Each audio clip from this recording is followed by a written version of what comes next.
Hello, welcome to part 2. Me talking about 4 songs for a really long time. Let's get going. As much as I wanted to love a song with my name in the title, I actually have to say that initially this song and the video actually kind of left me a little cold. I mean, it's mostly a list of famous protest musicians, and it kind of sounds like a list for a lot of it. And the video seemed a little arrogant, almost. Like, look how much these awesome people love my music kind of vibe. But, after thinking about it for a little bit, I realized that, a lot of that this is, he's often described it as a thank you note to protesters and protest musicians. So in a sense, he's kind of by sharing this song with these protesters, he's thanking them. It's like, instead of just writing the thank you note, he's actually delivering it, so to speak. And of course, there were parts of this song that stood out to me immediately. He and Mavis Staples just both have these really powerful voices that just knock you over with how powerful they are. I cannot wait to see him live. This is going to be absolutely devastating, just in the best possible way. There are definitely some great lyrics. It's not the waking, it's the rising. It's sort of like a tongue-in-cheek look at the term woke, and sort of it's not enough to just be woke. You have to actually do something about it. You have to actually rise up and do something with that knowledge. And I really like that message. I think what's funny is that after writing this song that's political, people are going to be like, oh wow, Hozier's such a woke celebrity, but he's literally criticizing this idea that being woke is all you need to do. And he has done more than being woke. He's participated in a lot of activism, and people don't talk about that enough. I'm really happy to hear this from him. Him encouraging political action is it's Nina approved. The best part of the song, though, is Mavis Staples. I would feel bad about saying that, but I'm pretty sure Hozier would agree with me. He just seems totally starstruck by her in every interview where he's talked about working with her. She has probably the best line on the EP. There's a lot of good lines, so it's hard to choose, but probably the best line on the EP, which is, "Rattle your chains if you love being free." It's about sort of the insidious ways you can be made to be complicit in your own oppression and sort of think that you're doing something empowered and you're not. The main example of that always comes to mind for me is when, makeup companies are like, this product is a must-have for the empowered modern woman. Go out there and flaunt how you conform to the mainstream ideals of beauty.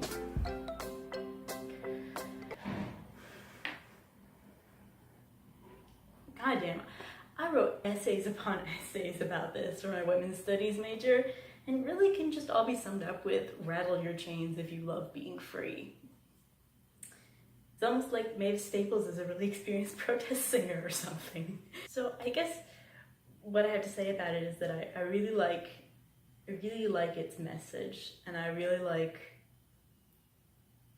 what it says about Hozier, that he did this, and and I really want to start listening to some of the protest musicians that he's mentioned.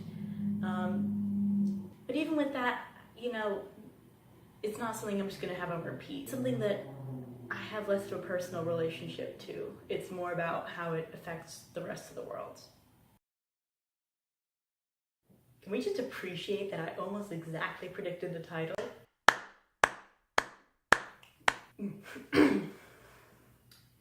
This song is deeply haunting. Soft, echoey vocals in his upper register and the sort of softly bluesy guitar picking in the background.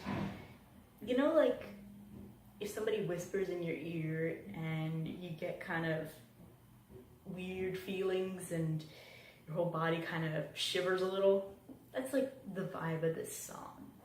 Just goosebumps. The lyrics are equally chilling. One's about how if he were a tree, he would want to be cut down by his lover and used to burn her enemies. There are lines about how his lover's beauty stopped the apocalypse, about corpses rolling in their graves, and all of this is delivered really gently, like it's not the high gothic melodrama it is.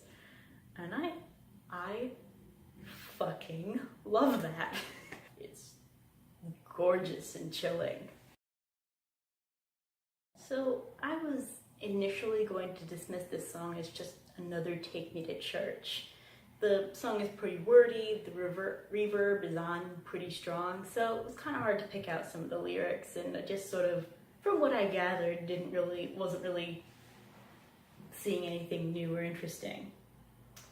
Fortunately, some lovely person on Tumblr shared the liner notes with us, and I'm able to see it for what it really is, which is a very direct statement against sexual abuse in the Catholic Church. Fun. What yields the need for those who lead us oh so morally? Those that would view the same we do through their deformity. So like, even though these so-called moral church leaders condemn sexual behavior, they engage in it themselves. Who view the deed as power's creed, as pure authority, this moment's silence when my baby puts the mouth on me. So for these church leaders, sex is a way to exert power and authority over others, while for the narrator of the song, it's a moment of peace away from this kind of abusive and unpleasant world. Now, I'm gonna take a little leap here, just bear with me. There's a compelling argument to be made that Take Me to Church is more powerful when sung by a woman who doesn't change the pronouns. The song is about how the Catholic Church views expressions of sexuality as sinful, and it involves Hozier replacing the church's authority with his female lover. Since homosexuality in particular has been seen as sinful, a woman replacing the church's authority with her female lover would be even more subversive than whatever Hozier is doing. As well, there's the line, "No masters and kings," when the ritual begins, which refers to sort of this absence of male authority, but could also just, in general, refer to an absence of men, since both of those terms are gendered. This is not the only way to interpret the song, obviously, but the song's connection to the LGBT community is pretty well established, so I don't think this interpretation is that far out of left field. Similarly, Moment's silence, common tongue, becomes especially powerful if you imagine it as a song about a gay male couple. The most famous cases of abuse in the Catholic Church involved male priests abusing young boys, which means that, positioning a healthy gay-male relationship in opposition becomes even more striking and powerful than just a consensual sexual relationship of any other type. It especially makes the line later on in the song, which is, "Be thankful some know it lovingly," particularly meaningful, because then that line sort of becomes, be thankful that some people know same-sex relationships as something healthy and positive rather than as something abusive. I also think it's noteworthy that the song does not use any pronouns to refer to the lover in the song. That was something that was really interesting to find, when reading the liner notes that the person on Tumblr provided. So I'm not saying Hozier is gay or bi or even intended this song to be about that, but it's an interpretation that I don't think is too far out there. In any case, it's a blues rock banger, the kind of stuff you'd expect from Hozier, and that he always really nails, something in the line of Angel of Small Death in the codeine scene. Good shit. A shrike is a small bird of prey, best known for its practice of impaling that prey on thorns. In this song, Hozier implores his ex-lover to remember him when he is reborn as a shrike to her sharp and glorious thorn. It's a powerful image that paints a portrait of a mutually destructive relationship. And the metaphor of the shrike works in another way as well. Early on in the song, he says that he couldn't give his lover enough, that he could not whisper when she needed it shouted. And now he's a songbird, singing how he feels. The song is a soft little Irish folk tune, which makes this kind of gruesome imagery and heartbreak just all the more devastating.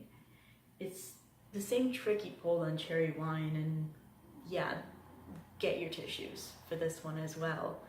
On a different note, I searched Shrike on YouTube and I think I found Hozier's inspiration for the song. It feels right at home among deadly 3-inch thorns. It displays its kills like bloody trophies. Its Latin name, Lanius, means butcher. And it's a title that couldn't be more fitting.